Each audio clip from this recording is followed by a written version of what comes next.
ಅಂತದಾಗದೇನೋ ನನ್ನ ಮೊಮ್ಮಗನ ಏನ್ ಬೇಯಮ್ಮ ಅಂತದೇನಾರ ಕೆಲಸ ಇದ್ರೆ ಅಷ್ಟೇ ಕ್ರಿಯಾ ಕೊಡ್ಬೇಕಲ್ ಬೇಯಮ್ಮ ಅಯ್ಯೋ ನನ್ನ ಮೊಮ್ಮಗನ ಅಂತದಾಗದೇನೋ ಯಪ್ಪ ಅಂತದಂದ್ರೆ ಏನಂತ ಅಂಜುವಂತದೇನು ಬೇಯಮ್ಮ ನನ್ನ ಮಡದಿ ಗಂಗಾ ಜೊತೆ ಸಂಗತಿ ಇರಾಕ್ ಬೇಯಮ್ಮ ಅಯ್ಯೋ ನನ್ನ ಮೊಮ್ಮಗನ ಇಷ್ಟ ಅನ್ನತಗದ ಯಾಕಂತಂದ್ರ ನಾನು ಇವತ್ತಿನ ದಿವಸ ಬಳ್ಳಾರಿ ಸೀಮೆಗೆ ವ್ಯಾಪಾರ ಕೊಂಡಿದ್ದೇನ ವ್ಯಾಪಾರ ಕೊಂಡಿಯಪ್ಪ ಆಕೆ ಒಪ್ಪಾಕೆ ಆಗೋ ಸಂಬಂಧ ನಿನ್ನ ಸಂಗತಿ ಇಟ್ಕೊಳಕ್ ಬೇಯಮ್ಮ ಹಿಂಗನಯಪ್ಪ ನೀನು ಹೇಳ್ತಿ ಜೋಡಿ ನಾ ಸಂಗತಿ ಇರ್ತಾನೆಪ್ಪ ಹೌದಮ್ಮ ನನಗೆ ಏನೇನು ಕೊಡವಯಪ್ಪ ಎಮ್ಮ ನಿನಗೆ ಏನೇಳ್ಬೇಕು ಹೇಳ್ಬಿಡ ಅಲ್ಲ ನನ್ನ ಮೊಮ್ಮಗನ ನನಗೇನ್ ಬೇಕಂತ ಕೇಳ್ತಿಯಪ್ಪ ಒಂದ್ ಚೀಲ ಗೋಧಿ ಒಂದ್ ಚೀಲ ಕಡ್ಲಿ ಒಂದ್ ಚೀಲ ಜ್ವಾಳ ಇದು ಅಲ್ಲ ₹4 ನನಗೊಂದು ಹರಕ್ ಒಂದು ಪಡಿಕೆ ಒಂದು ಆದ್ರೆ ಸಾಕಿಪ್ಪ ನೋಡ್ಬೇಮ್ಮ ಇದಷ್ಟ ಯಾಕ ಇನ್ನೂ ನಿನಗೆ ಕೊಡ್ತಾನ ನೀನ ಹೊಳ್ಳಿ ಬರೋ ತನಕ ನನಗೆ ಗಂಗಾ ಸಂಗತಿ ಆಗಿರ್ಬೇಕು ಬೇಮ ಅಯ್ಯ ನನ್ನ ಮೊಮ್ಮಗ ನೀ ಹೋಗಿ ಬರ್ದ ಒಂದ್ರಾಗ ಯಾರು ಮಾಡಿರ್ತ ನೋಡ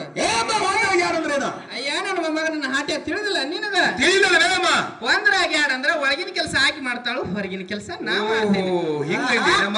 ಯಪ್ಪ ಹಿಂಗ ನೋಡಪ್ಪ ಇರ್ಲಮ್ಮ ಇರ್ತಿಲ್ಲ ಇರ್ತನಲ್ಲ ಅಮ್ಮ ಹಂಗಾರ ಈ ಸರಿ ಅಂತಳಾಗ ಹಂಗಾರ ಒಳಗ ಒಲೆಯಪ್ಪ ಒಳಗ ಹೋಗುವಂತಳಾಗ ಏನಾಗಂಡ ಎತ್ತು ಕಡೆ ಬರುವಂತಳಾಗು